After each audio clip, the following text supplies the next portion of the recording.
comment bien choisir son thème WordPress. Alors, tout d'abord, nous allons utiliser ThemeForest, qui est le plus célèbre répertoire de la plus grande marketplace de thèmes WordPress. Donc, vous lancez votre navigateur Microsoft Edge dans mon cas. Vous lancez le navigateur et au niveau de la barre de recherche, vous allez écrire themeforest.net. OK. Une fois que c'est fait, vous allez atterrir sur la page d'accueil de cette marketplace, cette place de marché. Donc, nous avons besoin de quoi? Nous recherchons un thème WordPress. Nous allons venir dans ce groupe WordPress au niveau du menu horizontal. Vous cliquez sur WordPress. Ça, c'est déjà pour spécifier que nous recherchons uniquement des thèmes dans le cadre du CMS WordPress. Ensuite, dans la zone de recherche située un peu en haut à droite, vous allez écrire la catégorie ou si vous voulez la thématique qui nous intéresse pour le site web qu'on souhaite construire.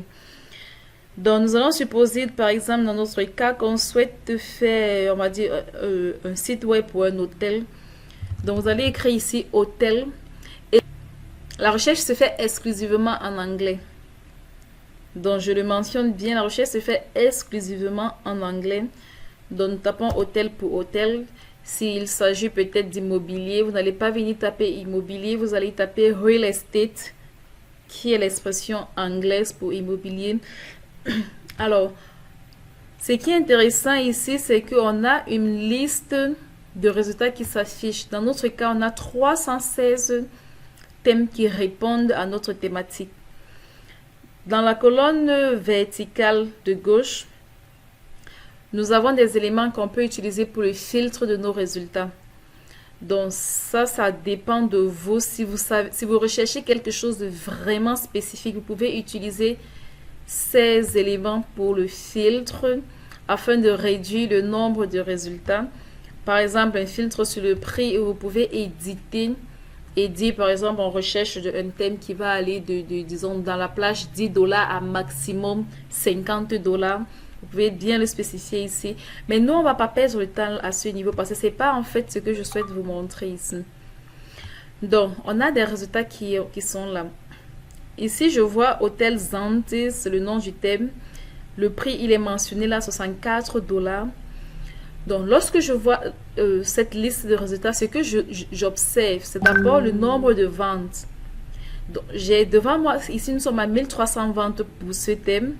3500 ventes pour ce thème. Je jette un coup d'œil aussi sur le nombre d'étoiles. Parce que là, ce sont les revues des utilisateurs. On est ici à 5 étoiles. Vous voyez un thème qui affiche 1300 ventes et qui a 5 étoiles. Ça signifie qu'on avoisine le 100% de satisfaction pour ce thème. Il peut être intéressant, mais pas forcément intéressant pour moi. Je jette un coup d'œil sur la dernière mise à jour, la date de dernière mise à jour, le 15 novembre 2020. C'est très important parce qu'on sait très bien que WordPress est en constante mise à jour. Il y a constamment des mises à jour sur WordPress, que ce soit sur le noyau de WordPress ou que ce soit sur les extensions de WordPress. Donc, il est important de choisir un thème qui a été récemment mis à jour. Ce que je fais donc, je fais un clic droit dans un nouvel onglet pour la prévisualisation de ce thème, pour voir déjà quelle est sa structure. Si sa structure déjà m'intéresse avant de le valider ou pas. Donc, je vais faire la même chose pour un certain nombre de thèmes qui ont déjà un résultat un peu satisfaisant à ce niveau. $54, on va dire 4 étoiles et demi, 3500 ventes. Bon, on va continuer. 371 ventes, $75. On peut aussi le regarder. Dernière mise à jour, vous voyez là on est dans le 31 août pour la dernière mise à jour. Il faut faire attention. Donc, on va aller dans la visualisation. On va supposer que la structure du thème nous intéresse. Donc, c'est-à-dire vous allez sélectionner une démo et aller observer la démo. On va supposer que la démo nous intéresse. Donc, lorsque je tombe sur un thème pour lequel la démo m'intéresse, ce que je fais, c'est que je retourne sur ThemeForest, c'est-à-dire sur Invento Market, c'est la même chose. Je retourne dessus. Cette fois-ci pour observer les spécifications de mon thème. Qu'est-ce que je vais regarder à ce niveau? Avant de venir regarder les commentaires et les revues, ça pour moi ce sont les derniers éléments que je vais regarder. Je vais d'abord descendre pour voir qu'est-ce qui est intégré dans le thème. Donc, c'est ce bloc-ci qui va m'intéresser. Je vois la dernière mise à jour le 16 novembre 2020, c'est correct. Date de création, donc je prête pas attention. Gutenberg, est-ce que c'est optimisé pour Gutenberg? La réponse est non. Gutenberg, si vous n'êtes pas nouveau, si vous êtes nouveau, autant pour moi, si vous êtes nouveau sur WordPress, Gutenberg, c'est le dernier éditeur de WordPress. Et lorsqu'il est sorti en 2020, si je ne me trompe pas, ou fin 2019, lorsque Gutenberg a débarqué, il a été mentionné que dès 2021, tous les sites devront être sur Gutenberg. C'est cet éditeur qui devra être utilisé par tous les sites web. Et ça sera obligatoire dès 2021. Donc, lorsque je vois, ils avaient donné 2 ans pour cela. Je pense bien que donc je vais faire une vérification et je ferai une nouvelle publication pour en parler. Donc, je vois qu'il n'est pas optimisé pour Gutenberg. Là, ça tique un peu dans ma tête parce que je me dis, est-ce qu'ils feront cette optimisation ou pas? Parce qu'il ne faudrait pas que lorsque WordPress décide de bloquer l'ancien éditeur, que je sois complètement coincé par rapport à cela. Donc, à ce niveau, je tique quand même. Mais je reste tout de même positive parce que c'est un thème qui fait des mises à jour. La dernière mise à jour date du 16 novembre. Nous sommes aujourd'hui le 23 novembre 2020. Donc, je descends la résolution OK, ready, yes. Pardon. Compatibilité avec les navigateurs. Cette liste, oui, elle peut être intéressante parce que ce sont les navigateurs les plus utilisés aujourd'hui. Actuellement, par exemple, je vous ai dit, je suis en train d'utiliser Microsoft Edge. Ce sont les plus utilisés. Il n'y a pas Internet Explorer. Ça ne signifie pas que votre site ne s'ouvrira pas sur Internet Explorer. Ça signifie tout simplement que votre site ne sera pas forcément optimisé sur ce navigateur. Donc, on va continuer. Je regarde au niveau de la compatibilité. Ça, c'est très important. Parce que vous avez des sites web, vous avez des thèmes, des templates qui utilisent ce qu'on appelle des constructeurs de pages. En anglais, on les appelle des builders. Je regarde quel est l'éditeur utilisé par ce template. Par habitude, moi, j'ai des éditeurs avec lesquels je me sens beaucoup plus à l'aise. Donc, lorsque je vais voir un éditeur avec lequel je ne suis pas confortable, il est clair que je vais fermer ce thème parce que je ne me sentirai pas à l'aise de l'utiliser. Donc, pour ce thème, il utilise l'éditeur WP Bakery. Pas l'éditeur, le Page Builder, c'est-à-dire le constructeur de pages, autant pour moi. Donc, je regarde bien cette partie-ci. Pour savoir quel est l'éditeur qui est utilisé pour la construction des pages avec ce thème. Ensuite, je viens regarder au niveau de la version. Nous sommes aujourd'hui à WordPress 5.5.4, je pense bien, au point 3.4. Donc, je regarde quelle est la version WordPress la plus compatible. Il faudrait bien que ça corresponde à une version récente de WordPress. Une parenthèse, j'ai fait une publication sur la compatibilité de WordPress et les dernières informations par rapport aux mises à jour de WordPress. Donc, habituellement, WordPress faisait des mises à jour qui étaient compatibles avec 10 versions antérieures.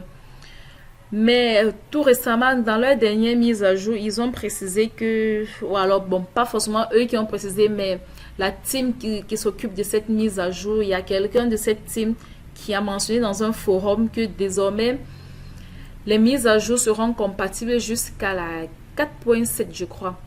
Aujourd'hui, les mises à jour sont compatibles jusqu'à la 3.7. Désormais, ce sera jusqu'à 4.7 et au fur et à mesure qu'ils vont évoluer avec les mises à jour, ils vont aussi évoluer avec la compatibilité de version la plus ancienne. Donc, c'est-à-dire actuellement, ils sont jusqu'à la 4.7 comme version la plus ancienne, compatible avec la dernière mise à jour.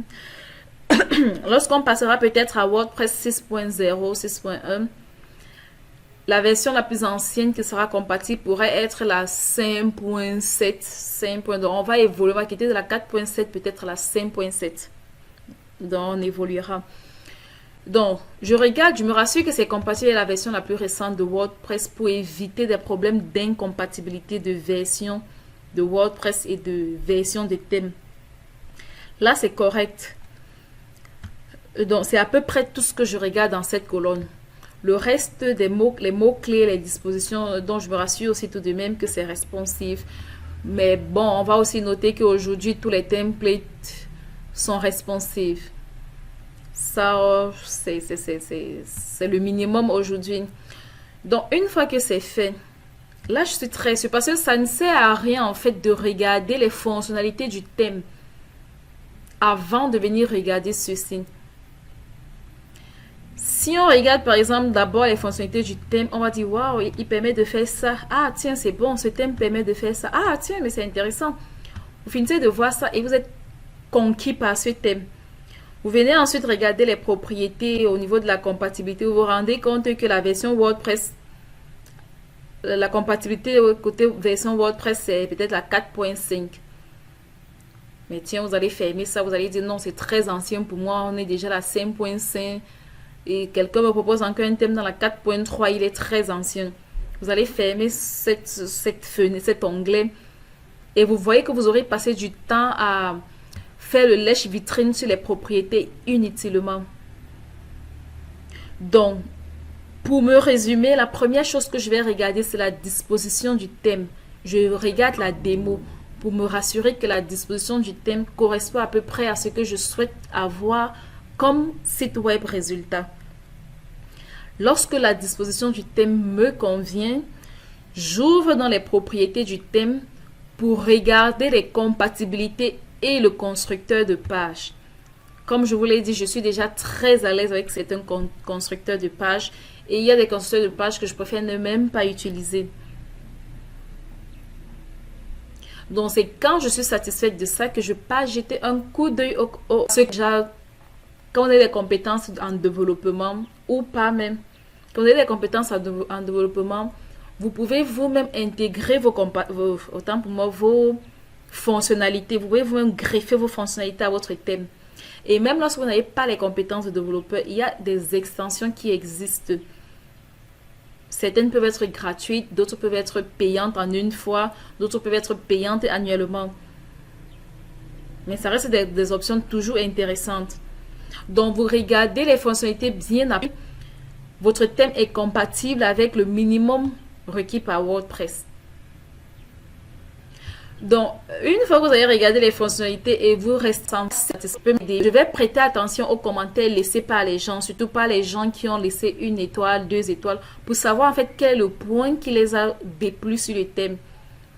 Et généralement, lorsqu'on laisse des avis comme ça, le constructeur du thème en prend compte et fait des mises à jour par rapport à cette fonctionnalité. Mais malheureusement, les utilisateurs ne reviennent pas sur leur revue. Ils doivent être des avis clients, des avis des acheteurs et font des mises à jour sur les avis négatifs. Donc, en conclusion, ce thème, pour moi, me semble suffisamment correct. Et je peux aller vers ce thème et faire l'achat tout simplement. Je clique sur ajouter au panier, je crée mon compte et puis je l'achète. Là, je suis sûre que je n'aurai pas de problème avec ce thème. Mais toutefois, si lors de l'utilisation du thème, je trouve la prise en main difficile, je rencontre des difficultés. Donc, en 6 mois, vous pouvez écrire des mots qui peuvent être suffisantes pour vous débloquer. Mais lorsque vous ne trouvez pas déjà de solution à votre problème dans la démo, parce qu'il y a aussi la démo qui est disponible lorsque vous achetez un thème, le bouton support, il y a un bouton support, vous allez cliquer dessus. Ça va ouvrir une fenêtre, vous allez créer dans un nouveau ticket pour exposer votre problème au développeur. On va vous demander quel est votre code d'achat parce que ce support est dédié aux gens qui ont acheté le thème en fait. C'est pas un thème qu'on va aborder aujourd'hui quant à l'achat d'un thème. Et je vais faire cette publication s'il y a des éléments supplémentaires que j'ai oublié d'aborder dans cette vidéo. Je vais rajouter ça dans la description de la vidéo. Donc, merci d'avoir suivi cette vidéo. Si vous avez des questions, n'hésitez pas à les laisser en commentaire.